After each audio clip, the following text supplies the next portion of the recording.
Hi, my name is Pooja Jain. I'm SVP of Strategic Innovations with WSP. And the topic is really how, as a large corporation, we are catalyzing innovation through strategic partnerships. All right, here we go. So in case you don't know about WSP, we are a global publicly traded organization in 45 countries with about 65,000 employees. Professional services firm. We operate in transportation, energy, properties and building, water, and a few other sectors that I'm probably not privy to because it's such a large organization, we know how some of those work. We are headquartered in Montreal, and we are publicly traded with a market cap of about 20 billion. Now, the concept of strategic partnerships has existed in large organizations for as long as we can remember. The WSP has been around for 135 years, and strategic partnerships at WSP probably have been around for that long. Inherently, though, strategic partnerships have been amongst the likes. So maybe a Jacobs and a WSP for a pursuit that makes sense, or organizations that are located in similar geographies, and those with complementary skills that they put together to be successful. Also, the concept of innovation has existed for as long as we can remember in large corporations. Whether it's successful or not is a whole different topic of discussion, but it has existed for a long time.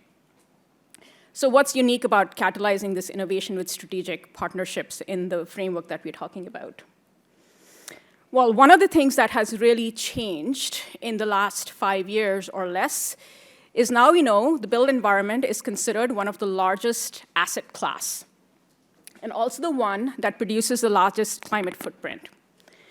There are numerous articles out there that you can see. BlackRock has said, it's the greatest investment opportunity of our lifetime. There's a lot of interest from private equity and venture capital. For a subset of the build economy, construction tech itself, the increase in venture capital is being 15-fold relative to venture capital without construction tech, and that's just a subset of the build economy. This means that there's a lot of innovation that is coming from outside large organizations, and we've heard from so many startups today. It's a reflection of that. There is so much investment that is happening in a startup ecosystem for the build economy. However, this emerging ecosystem faces a lot of challenges. Permitting and regulations. We know to get any asset in the ground, it requires permits, and it requires a lot of regulatory aspects that need to get through. It's complicated. It's time-consuming. It's evolving for emerging technologies. You go to a city and say, hey, I'm going to put a hydrogen hub. They may not have a category for you yet. So it's ever-evolving, almost not evolving fast enough relative to what the market is doing. And it's location-dependent. What works in Missouri doesn't work in California. Number 2, market entry is hard. The build economy infrastructure has existed for as long as humans have. There are established market players, and there's established operating models. You want to get in the mining industry with a different model today, there are so many mining players out there, and you're trying to break their operating model, it's really, really hard to get in. Pathways to client access are also not easy. If you want to get into with a new technology to Caltrans, it's hard. It's a very large organization. It's hard to get to the right person. It's hard to navigate the organization. There's a lot of doors that need to be knocked before success happens. Reliability. Our industry is inherently risk-averse. So every time we see something new come out, the questions are all around risk.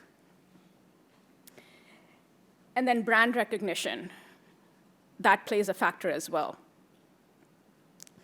So I've laid out all of this problem. What's the point? At WSP, we've come up with a program called Emerge, which is essentially tackling a lot of these challenges that the startup ecosystem, the build economy is facing, and more.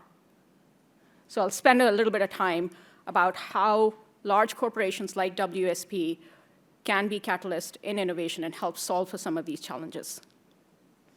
So what is Emerge? Emerge is a strategic partnership program that is specifically for early and growth stage companies, where they align with WSP's core competencies and client needs.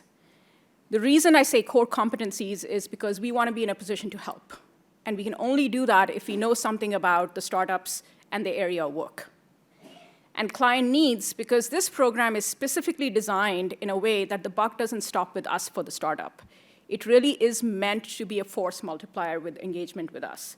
So let's just say a company that is in the business of flood prediction, AI-based flood prediction, comes to us and is part of the Emerge program. It means they're not selling their technology just for our staff to use. They're actually becoming a partner so we can expose them to our entire client base that may be interested. Utah Water Authority or any other water authority that might be interested, or dams that might be interested, or hydroelectric power companies that might be interested in monitoring floods so they can better manage their water resources.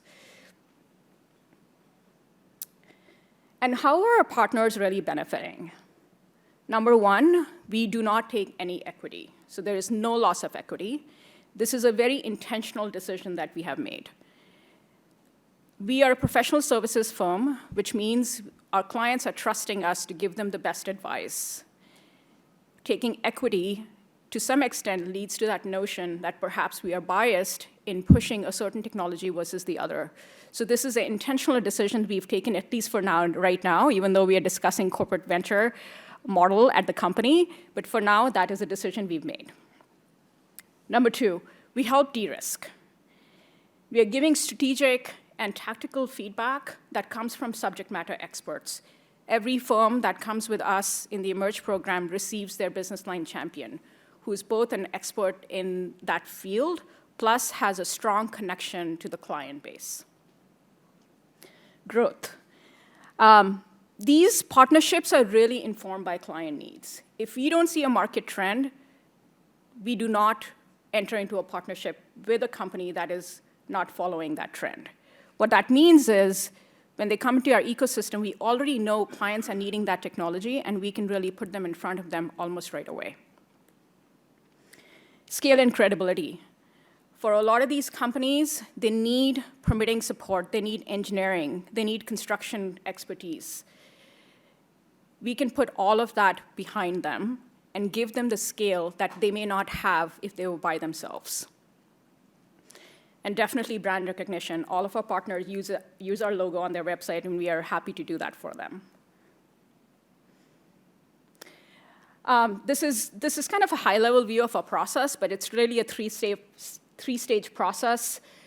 We go through first internally, finding the strategic focus of what areas make sense for us to be entering into partnerships.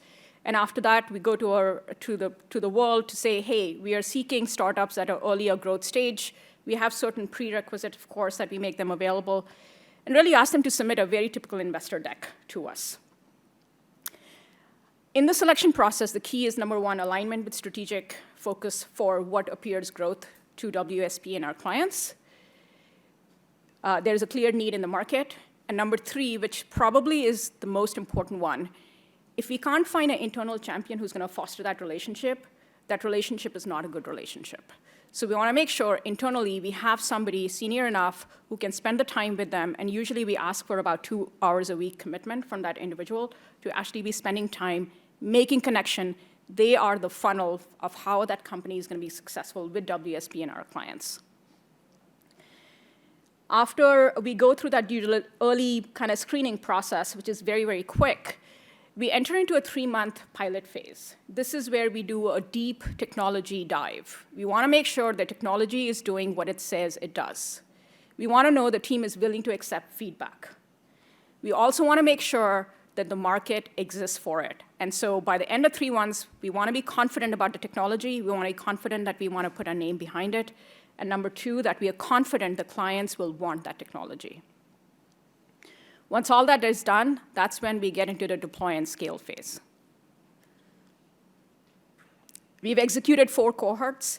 As you can see, it's a very intentional process. We do it focus area by focus area.